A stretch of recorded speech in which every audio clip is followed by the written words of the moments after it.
नमस्कार। ओम नमो भगवते वासुदेवाय। ओम नमो भगवते वासुदेवाय। ଆଜି ଆମେ ଆମର ଏହି ଆଧ୍ୟାତ୍ମିକ ବିମର୍ଶକୁ ପୁଣି ଆଗୁଇ ନେବା। ଆଜ୍ଞା, ସମସ୍ତ ଶ୍ରୋତାଙ୍କୁ ପୁଣି ଥରେ ସ୍ୱାଗତ। ଆଜି ଆମେ ଶ୍ରୀମଦ୍ ଭଗବତ ଗୀତାର ଗୋଟିଏ ବହୁତ ବହୁତ ମହତ୍ୱପୂର୍ଣ୍ଣ ଶ୍ଲୋକ ବିଷୟରେ କଥା ହେବା। ହଁ, ଏଇଟା ହେଉଛି ଦ୍ୱିତୀୟ ଅଧ୍ୟାୟ ମାନେ ସାଂଖ୍ୟ ଯୋଗର 48ତମ ଶ୍ଲୋକ। ଆଜ୍ଞା, ଯୋଗସ୍ଥଃ କୁରୁ କର୍ମାଣି। ହଁ ସେଇଟା। ଏ ଶ୍ଲୋକଟି କେମିତି ମାନେ କର୍ମଯୋଗର ଏକଦମ ମୂଳଦୁଆ ଭଳି। ଠିକ୍ କହିଲେ। ଭଗବାନ ଶ୍ରୀକୃଷ୍ଣ କୁରୁକ୍ଷେତ୍ରରେ ଅର୍ଜୁନଙ୍କୁ ବୁଝଉଛନ୍ତି କେମିତି କର୍ମ କରିବା କଥା ଆଉ ତା ପଛର ଦର୍ଶନ କ'ଣ। ହଁ, କେମିତି ଗଭୀର କାମ ଭିତରେ ବି ପୁରା ମାନସିକ ଶାନ୍ତି ମିଳିପାରିବ, ସେଇ ରହସ୍ୟଟା ଏଠି ଅଛି। ଆଚ୍ଛା। ଆଉ ଆମର ଏଇ ଯୋଉ ଆଲୋଚନା, ଏଟା ପୁରାପୁରି ମୂଳ ଗୀତା ଗ୍ରନ୍ଥ ଉପରେ ହିଁ ଆଧାରିତ। ହଁ ସେଇଟା ଜରୁରୀ। ଏହାର ଯୋଉ ସୂକ୍ଷ୍ମ କଥା ସବୁ ଅଛି, ତାକୁ ଠିକ୍ ଭାବେ ବୁଝିବା ପାଇଁ ମୋର ଅନୁରୋଧ, ଶ୍ରୋତାମାନେ ଆମ ସାଙ୍ଗରେ ଶେଷ ଯାଇ ରୁହନ୍ତୁ। ହଁ ନିଶ୍ଚୟ ଉପକାର ମିଳିବ। ଆଉ ଯଦି ଏମିତି ଆଧ୍ୟାତ୍ମିକ କଥା ଜ୍ଞାନର କଥା ଶୁଣିବାକୁ ଭଲ ଲାଗୁଥାଏ ତାହେଲେ ଆହୁରି ବହୁତ ଆଲୋଚନା ପାଇଁ ଆମ ଚ୍ୟାନେଲ ସହ ଯୋଡ଼ି ହୋଇ ରହିପାରିବେ। ନିଶ୍ଚୟ। ତେବେ ଆରମ୍ଭ କରିବା। ମୁଁ ପ୍ରଥମେ ଶ୍ଲୋକଟା ପଢ଼ି ଦେଉଛି। ହଁ, ଆଗକୁ ବଢ଼ନ୍ତୁ। योगस्थः कुरु कर्माणि संगं त्यक्त्वा धनञ्जय सिद्धे सिद्ध्यो समो भूत्वा समत्वं योग उच्यते 2.48। ବହୁତ ସୁନ୍ଦର। ଏହାର ଉଚ୍ଚାରଣ ହିଁ ମନକୁ ଶାନ୍ତ କରିଦିଏ। ଧନ୍ୟବାଦ। ତେବେ ଏଇ ଶ୍ଲୋକର ସରଳ ଓଡ଼ିଆ ଅର୍ଥ ବା ଯାହାକୁ ଆମେ ଭାବାର୍ଥ କହୁ ହଁ। ସେଇଟା ହେଉଛି, ହଁ, ହେ ଧନଞ୍ଜୟ ଅର୍ଜୁନ, ତମେ ଯୋଗରେ ସ୍ଥିତ ହୋଇ ମାନେ ମନକୁ ପରମାତ୍ମାଙ୍କ ପାଖରେ ଏକଦମ ସ୍ଥିର ରଖି ଆଉ ସମଭାବରେ ରହି ଆଚ୍ଛା, ଯୋଗରେ ସ୍ଥିତ ହୋଇ। ହଁ ଆଉ ସବୁ ପ୍ରକାର ଆସକ୍ତି ମାନେ ଫଳ ପାଇବାର ଇଚ୍ଛା ସେସବୁ ଛାଡ଼ି ଦେଇ ନିଜ କର୍ତ୍ତବ୍ୟ କାମ କର। ଫଳାସକ୍ତି ତ୍ୟାଗ କରି। ଏକଦମ। ଆଉ କାମରେ ସଫଳତା ମିଳୁ ବା ନ ମିଳୁ ମାନେ ସିଦ୍ଧି ହେଉ କି ଅସିଦ୍ଧି, ହଁ, ଦୁଇଟି ଯାକ ପରିସ୍ଥିତିରେ ମନଟାକୁ ସମାନ ରଖ। କାରଣ ଏଇ ଯୋଉ ସମଭାବ, ମନର ସନ୍ତୁଳନ, ଏଇଟାକୁ ହିଁ ପ୍ରକୃତ ଯୋଗ କୁହାଯାଏ। ବାଃ, ଗୋଟିଏ ଲାଇନରେ କେତେ ଗଭୀର କଥା। ଏଇଟା ସତରେ, ଯେମିତି ଆପଣ କହିଲେ, ଗୀତାର କର୍ମଯୋଗ ଶିକ୍ଷାର ଗୋଟେ ମୁଖ୍ୟ ଆଧାର। ହଁ ଅର୍ଜୁନ ଯେତେବେଳେ ପୁରା ଦ୍ୱନ୍ଦ୍ୱରେ ପଡ଼ିଥିଲେ, ଯୁଦ୍ଧ କରିବେ କି ନାହିଁ, ଏତେ ଦୁଃଖରେ ଥିଲେ, ହୁଁ ସେତେବେଳେ ଭଗବାନ ଖାଲି କହିଦେଲେନି ଯେ ଯାଅ କାମ କର, ବରଂ କେମିତି କାମ କରିବାକୁ ହେବ, ମନଟା କେମିତି ରହିବା ଦରକାର, ସେଇଟା ବୁଝେଇଲେ। ଆଚ୍ଛା। ଏହାର ଠିକ୍ ଆଗ ଶ୍ଲୋକରେ ଯୋଉ କହିଥିଲେ, କର୍ମଣ୍ୟେବାଧିକାରସ୍ତେ ମା ଫଲେଷୁ କଦାଚନ। ହଁ 2.47। ଆଜ୍ଞା, ସେଇ ସିଦ୍ଧାନ୍ତର ଏଇଟା ହେଉଛି ପ୍ରାକ୍ଟିକାଲ ଆପ୍ଲିକେସନ। କେମିତି କରିବ, ଖାଲି ଫଳାଶା ଛାଡ଼ିଲେ ହବନି, କାମ କଲାବେଳେ ମନର ଅବସ୍ଥା କେମିତି ରହିବ, ସେଇଟା ଗୁରୁତ୍ୱପୂର୍ଣ୍ଣ।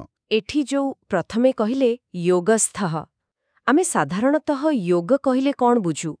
ସେଇ ଯୋଗାସନ, ପ୍ରାଣାୟାମ। ହଁ, ସିଆ ବେଶୀ ଲୋକ ବୁଝନ୍ତି। କିନ୍ତୁ ଏଠି ଗୀତାରେ ଯୋଗସ୍ଥଃ ହେବାର ମାନେ କ'ଣ? ଏଟା କ'ଣ ସେଇ ଆସନଠୁ ଅଲଗା? ନିଶ୍ଚୟ ଅଲଗା। ଏଇଟା ଗୋଟେ ବହୁତ କମନ୍ ପ୍ରଶ୍ନ। ଦେଖନ୍ତୁ, ଗୀତାରେ ଯୋଗ ଶବ୍ଦଟା ବହୁତ ଜାଗାରେ, ବହୁତ ଅର୍ଥରେ ଅଛି, ବହୁତ ବ୍ୟାପକ। ବୁଦ୍ଧିଟା ପୁରା ଲକ୍ଷ୍ୟରେ କେନ୍ଦ୍ରିତ ଥିବ। କାମ କଲାବେଳେ ମନଟା ସେଇ କାମରେ ହିଁ ଲାଗିଥିବ, ଏପଟ ସେପଟ ହେବନି। ଆଚ୍ଛା। ଦୁଇରେ ହେଲା ସମତ୍ୱ, ଇକ୍ୱାନିମିଟି ଯାହାକୁ କହନ୍ତି। ସୁଖ ଦୁଃଖ, ଲାଭ କ୍ଷତି, ଜୟ ପରାଜୟ, ଏମିତି ସବୁ ଦ୍ୱନ୍ଦ୍ୱରେ ମନଟା ସ୍ଥିର ରହିବ। ମାନସିକ ସନ୍ତୁଳନ। ଏକଦମ। ଆଉ ତିନିରେ ହେଲା ନିଷ୍କାମ ଭାବ, ମାନେ କାମର ଫଳ କ'ଣ ହେବ ସେ କଥା ଚିନ୍ତା ନ କରି, ଆସକ୍ତ ନ ହୋଇ, ଖାଲି କର୍ତ୍ତବ୍ୟ ବୋଲି ଭାବି କାମଟା କରିଯିବା। ତେଣୁ ଯୋଗସ୍ଥ ଅବସ୍ଥାଟା ହେଲା ଗୋଟେ ଆକ୍ଟିଭ ମାନସିକ ଆଉ ଆଧ୍ୟାତ୍ମିକ ସ୍ଥିତି, ଯୋଉଠି ଲୋକ ପୁରା ସଚେତନ, ପୁରା ବ୍ୟାଲେନ୍ସଡ ରହି କାମ କରେ। ଏଇଟା ନିଷ୍କ୍ରିୟତା ନୁହେଁ, ଜାଗି ରହି କାମ କରିବା। ବୁଝିଲି, ମାନେ ମନ ସ୍ଥିର ସମଭାବରେ ରହି କାମ କରିବା। ତାପରେ କହିଲେ କୁରୁ କର୍ମାଣି ସଙ୍ଗମ ତ୍ୟକ୍ତ୍ୱା, ମାନେ କର୍ମ କର କିନ୍ତୁ ସଂଘ ଛାଡ଼ିଦିଅ। ହଁ, ଏଇଟା ପ୍ରଶ୍ନ ଆସୁଛି, କାମ ତ କରିବାକୁ କହିଲେ, କିନ୍ତୁ ଏଇ ସଙ୍ଗ ବା ଆସକ୍ତି ଛାଡ଼ିବାକୁ ଏତେ ଜୋର କାହିଁକି ଦିଆଯାଇଛି? ଏଇ ସଙ୍ଗ ଜିନିଷଟା ପ୍ରକୃତରେ କ'ଣ? ଏଇଟା ହିଁ କର୍ମଯୋଗର ମୂଳ ଜିନିଷ।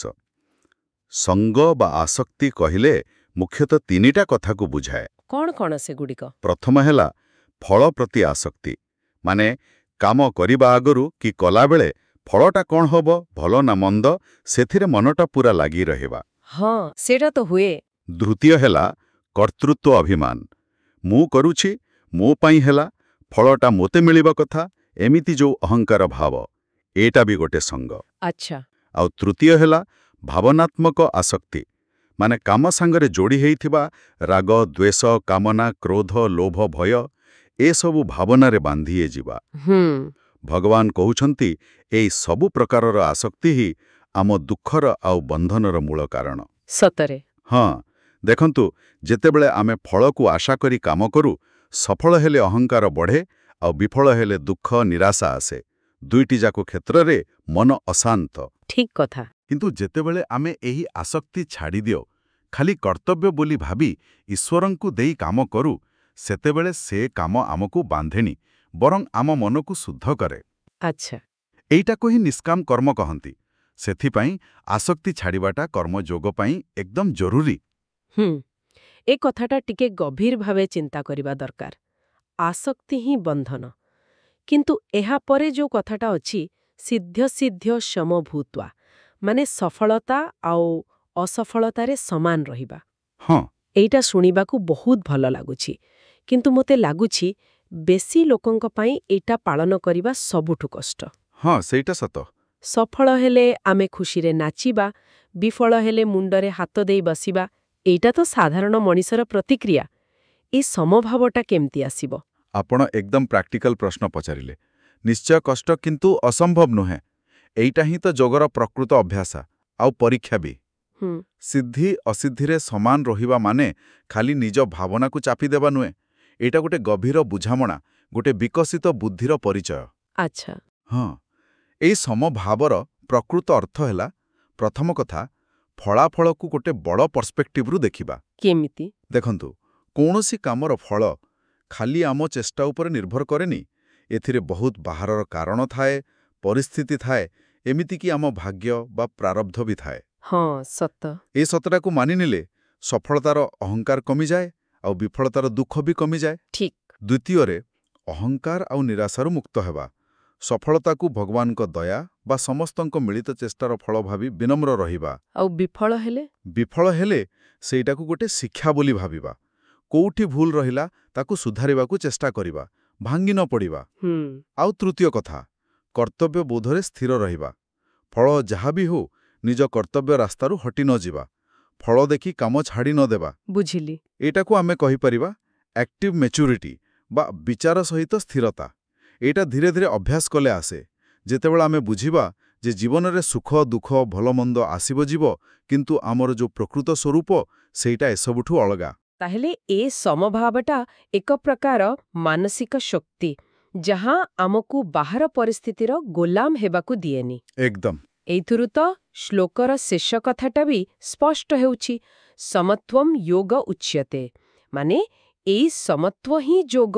ହଁ। ତାହେଲେ ଗୀତା ଅନୁସାରେ ଯୋଗର ପ୍ରକୃତ ମାନେ ଖାଲି ଶରୀରର କସରତ ନୁହେଁ, ବରଂ ମନର ଏଇ ଯୋଉ ସମନତା, ସନ୍ତୁଳିତ ଅବସ୍ଥା, ଏଇଟା ଠିକ୍ ତ? ପୁରାପୁରି ଠିକ୍। ଗୀତା ଯୋଗକୁ ଖାଲି କିଛି କାମରେ ବାନ୍ଧି ରଖିନି।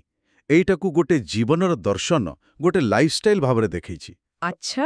ଯୋଉ ଅବସ୍ଥାରେ ଲୋକର ବୁଦ୍ଧି ସ୍ଥିର ଥାଏ ଆଉ ମନ ସବୁ ଦ୍ୱନ୍ଦ୍ୱରେ ସମାନ ରହି କାମ କରେ, ସେଇଟା ହିଁ ଯୋଗ। ଆଉ ଏଇ ସମତ୍ୱ ରୂପକ ଯୋଗର କିଛି ଖାସ୍ କଥା ହେଲା ନିରପେକ୍ଷ ଭାବେ ବିଚାର କରିବା ଶକ୍ତି। ମାନେ ନିଜର ଭଲ ମନ୍ଦ, ଲାଭ କ୍ଷତି କଥା ନ ଭାବି ଯାହା ଠିକ୍ ସେଇଟା କରିବା। ଓହୋ। ଆଉ କର୍ତ୍ତବ୍ୟକୁ ଧର୍ମ ଭାବି କରିବା। ଫଳର ଆଶା ନ ରଖି ନିଜ ଭାବନାକୁ ବୁଝିବା, କଣ୍ଟ୍ରୋଲ କରିବା, କିନ୍ତୁ ସେଥିରେ ବାନ୍ଧି ନ ହେବା। ଆଉ ସବୁ ପରିସ୍ଥିତିରେ ସତ୍ୟ, ନ୍ୟାୟ ରାସ୍ତାରେ ଚାଲିବା। ବାଃ, ତ କଥା କହିଲେ, ଏଇଟା କ'ଣ ଖାଲି ନିଜର ଶାନ୍ତି ବା ମୁକ୍ତି ପାଇଁ ଦରକାର, ନା ଏହାର କିଛି ସମାଜ ଉପରେ ବି ପ୍ରଭାବ ପଡ଼େ? ଏଇଟା ଗୋଟେ ବହୁତ ଜରୁରୀ ପ୍ରଶ୍ନ। ନିଶ୍ଚୟ, ଏହାର ଗୋଟେ ବଡ଼ ସାମାଜିକ ଦିଗ ଅଛି। କେମିତି? ଭାବନ୍ତୁ, ଯେତେବେଳେ ସମାଜର ଲୋକମାନେ, ବିଶେଷ କରି ଯେଉଁମାନେ କିଛି ଦାୟିତ୍ୱରେ ଅଛନ୍ତି, ସେମାନେ ଯଦି ଏଇ ସମଭାବରେ କାମ କରନ୍ତି, ତାହେଲେ ତାର ଭଲ ପ୍ରଭାବ ପୁରା ସମାଜ ଉପରେ ପଡ଼ିବ। ଯେମିତି ଜଣେ ରାଜା ବା ଜଜ୍, ସେ ଯଦି ନିଜର ଲାଭ, କ୍ଷତି, ବନ୍ଧୁ, ଶତ୍ରୁ ଏସବୁ କଥା ନ ଭାବି ଖାଲି ନ୍ୟାୟ ଆଉ ଧର୍ମ ଦେଖି ନିଷ୍ପତ୍ତି ନିଅନ୍ତି, ତାହେଲେ ସମାଜରେ ଶାନ୍ତି, ନ୍ୟାୟ ରହିବ। ଅର୍ଜୁନଙ୍କୁ ବି ତ ଭଗବାନ ସେଇଆ କହୁଛନ୍ତି, ଏଇ ସମଭାବରେ ରହି ଧର୍ମ ସ୍ଥାପନ କର। ଏଇଟା ଗୋଟେ ସାମାଜିକ କର୍ତ୍ତବ୍ୟ। ଆଚ୍ଛା। ତେଣୁ ଏଇ ଯୋଉ ବ୍ୟକ୍ତିଗତ ସାଧନା, ଏଇଟା ସମାଜର ମଙ୍ଗଳ ପାଇଁ ବି ବହୁତ ଦରକାର। ଏ କଥାଟା ବାସ୍ତବିକ ବହୁତ ଗଭୀର। ତାହେଲେ ଆମେ ବୁଝିଲେ ଯେ ଯୋଗସ୍ଥ ହୋଇ କାମ କରିବା କେତେ ଜରୁରୀ। କିନ୍ତୁ ପୁଣି ସେ ପ୍ରାକ୍ଟିକାଲ ପ୍ରଶ୍ନ ଆସୁଛି। ହଁ, ପଚାରନ୍ତୁ। ଏଇ ସ୍ଥିତିଟା ପାଇବା ପାଇଁ, ଏଇ ସମଭାବଟା ନିଜ ଜୀବନରେ ଆଣିବା ପାଇଁ କିଛି ବାଟ ଅଛି କି? କିଛି ଷ୍ଟେପ୍ ବାଇ ଷ୍ଟେପ୍ ଅଭ୍ୟାସ ଆମେ ଆମର ଡେଲି ଲାଇଫରେ କେମିତି କରିପାରିବା? ହଁ, ନିଶ୍ଚୟ ଅଛି। ଗୀତାରେ ବି ଅଛି, ଆଉ ଅନ୍ୟ ଯୋଗଶାସ୍ତ୍ରରେ ବି ଅଛି। ଏଇଟା ଗୋଟେ ଦିନରେ ହବନି, ଏଥିପାଇଁ ଲାଗି ରହିବାକୁ ପଡ଼ିବ। କିଛି ମୁଖ୍ୟ କଥା କହୁଛି। ପ୍ରଥମ, ଆତ୍ମନିରୀକ୍ଷଣ। ମାନେ କୌଣସି କାମ ଆରମ୍ଭ କରିବା ଆଗରୁ ଟିକେ ଭାବିବା, ମୁଁ କାହିଁକି କରୁଛି? ଫଳ ପାଇଁ କେତେ ଇଚ୍ଛା ଅଛି? ମନଟା ଶାନ୍ତ ଅଛି ତ? ଆଚ୍ଛା, ସେଲ୍ଫ ରିଫ୍ଲେକ୍ସନ। ହଁ। ଦ୍ୱିତୀୟରେ, ବିବେକପୂର୍ଣ୍ଣ ନିଷ୍ପତ୍ତି। କାମଟା କରିବା ଆଗରୁ ଭଲ କି ବିଚାର କରିବା। ଏଇଟା ଠିକ୍ ତ? ଧର୍ମ ଅନୁସାରେ ତ? ତରବର ହୋଇ କିଛି ନ କରିବା। ତୃତୀୟରେ, ନିୟମିତ ଆଧ୍ୟାତ୍ମିକ ଅଭ୍ୟାସ, ଯେମିତି ଧ୍ୟାନ, ଜପ, ପ୍ରାର୍ଥନା, ଭଲ ବହି ପଢ଼ିବା, ସ୍ୱାଧ୍ୟାୟ, ଭଲ ଲୋକଙ୍କ ସାଙ୍ଗରେ ମିଶିବା, ସତ୍ସଙ୍ଗ। ଏସବୁ କଲେ ମନ ଟିକେ ଶାନ୍ତ ହୁଏ, ସ୍ଥିର ହୁଏ। ହଁ, ଏକାଗ୍ରତା ବଢ଼େ। ଠିକ୍। ଚତୁର୍ଥରେ, କାମଟାକୁ କର୍ତ୍ତବ୍ୟ ଭାବି କରିବା। ବୋଝ ବୋଲି ନ ଭାବି ଏଇଟା ମୋର କର୍ତ୍ତବ୍ୟ ବା ଭଗବାନଙ୍କ ସେବା ବୋଲି ଭାବି କରିବା। ଆଉ ଫଳାଫଳକୁ କେମିତି ନେବା? ସେଇଟା ପଞ୍ଚମ କଥା। ଫଳାଫଳକୁ ଗୋଟେ ଶିକ୍ଷା ଭାବରେ ନେବା। ସଫଳ ହେଲେ ଭଗବାନଙ୍କୁ ଧନ୍ୟବାଦ ଦେବା। ବିଫଳ ହେଲେ ଦୁଃଖ ନ କରି ସେଥିରୁ କ'ଣ ଶିଖିଲି ବୋଲି ଭାବିବା। ଏଇଟା ଗୋଟେ ଶିଖିବାର ସୁଯୋଗ। ବହୁତ ଭଲ କଥା। ଏଇ ସବୁକୁ ଧୈର୍ଯ୍ୟ ଧରି ରେଗୁଲାର କଲେ ଧୀରେ ଧୀରେ ମନରେ ସେଇ ସମତ୍ୱ ଭାବ ଆସିବ। ଏଇ ଯୋଉ ସମତ୍ୱ କଥା ଆମେ କହୁଛେ, ଏମିତି କିଛି ଭୁଲ ଧାରଣା ଅଛି କି ଏ ବିଷୟରେ? ଲୋକମାନେ ସାଧାରଣତଃ କ'ଣ ଭୁଲ ବୁଝିଥାନ୍ତି? ହଁ, ସେମିତି ଦୁଇଟା ମୁଖ୍ୟ ଭୁଲ ଧାରଣା ଅଛି, ସେଟା ଜାଣିବା ଦରକାର। କ'ଣ ସେଗୁଡ଼ିକ? ପ୍ରଥମ କଥା, କିଛି ଲୋକ ଭାବନ୍ତି ସମତ୍ୱ ମାନେ ସବୁ କାମ ଛାଡ଼ି ଚୁପ୍ ହୋଇ ବସିଯିବା, ନିଷ୍କ୍ରିୟ ହେଇଯିବା। ଆଚ୍ଛା। ସେମାନେ ଭାବନ୍ତି ଯଦି ସୁଖ ଦୁଃଖ ସବୁ ସମାନ, ତେବେ କାମ କରି ଲାଭ କ'ଣ? କିନ୍ତୁ ଏଇଟା ଗୀତା କଥାର ପୁରା ଓଲଟା। ହଁ, ଶ୍ଲୋକରେ ତ ଅଛି, କୁରୁ କର୍ମାଣି। ଏକଦମ। କର୍ମ କର। ଭଗବାନ ଅର୍ଜୁନଙ୍କୁ ଯୁଦ୍ଧ କରିବାକୁ କହୁଛନ୍ତି, ଛାଡ଼ିବାକୁ ନୁହେଁ। ତେଣୁ ସମତ୍ୱ ମାନେ କର୍ମ ଛାଡ଼ିବା ନୁହେଁ, ଆସକ୍ତି ଛାଡ଼ି ଠିକ୍ ମନରେ କର୍ମ କରିବା। ବୁଝିଲି। ଆଉ ଦ୍ୱିତୀୟ ଭୁଲ ଧାରଣା କ'ଣ? ଆଉ କିଛି ଲୋକ ସମତ୍ୱକୁ ଗୋଟେ ଏକ୍ସକ୍ୟୁଜ୍ ଭଳି ବ୍ୟବହାର କରନ୍ତି। ମାନେ କୋଉଠି ଅନ୍ୟାୟ ହେଉଥିବ, ଅଧର୍ମ ହେଉଥିବ, ସେମାନେ ଚୁପ୍ ରହିଯିବେ। ହଁ। କହିବେ, ଆରେ ସବୁ ତ ସମାନ, ଭଲ ମନ୍ଦ ସବୁ ଗୋଟିଏ। ଓହୋ, ଏମିତି ବି ଭାବନ୍ତି? ହଁ, କିନ୍ତୁ ଏଇଟା ବି ଗୋଟେ ବଡ଼ ଭୁଲ। ଗୀତାର ସମତ୍ୱ ହେଉଛି ଧର୍ମ ସହିତ ଯୋଡ଼ା ସମତ୍ୱ। ଅର୍ଜୁନଙ୍କୁ ତ ଅଧର୍ମ ବିରୁଦ୍ଧରେ ଲଢ଼ିବାକୁ କୁହାଯାଉଛି, ସମଭାବରେ ରହି। ହଁ, ଠିକ୍। ତେଣୁ ଅନ୍ୟାୟ ଦେଖି ଚୁପ୍ ରହିବା ବା ତାକୁ ସହିଯିବା, ସେଇଟା ସମତ୍ୱ ନୁହେଁ, ସେଇଟା ବରଂ ଭୀରୁତା ହେଇପାରେ। ସମତ୍ୱ ସେତେବେଳେ ଠିକ୍ ଯେତେବେଳେ ସେଇଟା ଧର୍ମ ଆଉ କର୍ତ୍ତବ୍ୟ ସାଙ୍ଗରେ ଥାଏ।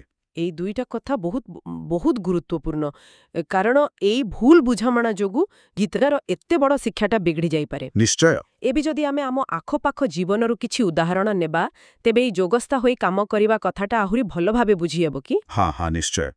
ଆମ ଡେଲି ଲାଇଫରେ ଏମିତି ବହୁତ ଉଦାହରଣ ଅଛି। ଯେମିତି ଭାବନ୍ତୁ, ଜଣେ ଡକ୍ଟର, ସେ ଯେତେବେଳେ ଗୋଟେ ବଡ଼ ଅପରେସନ କରୁଛନ୍ତି, ସେ ଜାଣନ୍ତି ଯେ ରିଜଲ୍ଟ ତାଙ୍କ ହାତରେ ନାହିଁ। ସଫଳ ବି ହେଇପାରେ, ବିଫଳ ବି ହେଇପାରେ।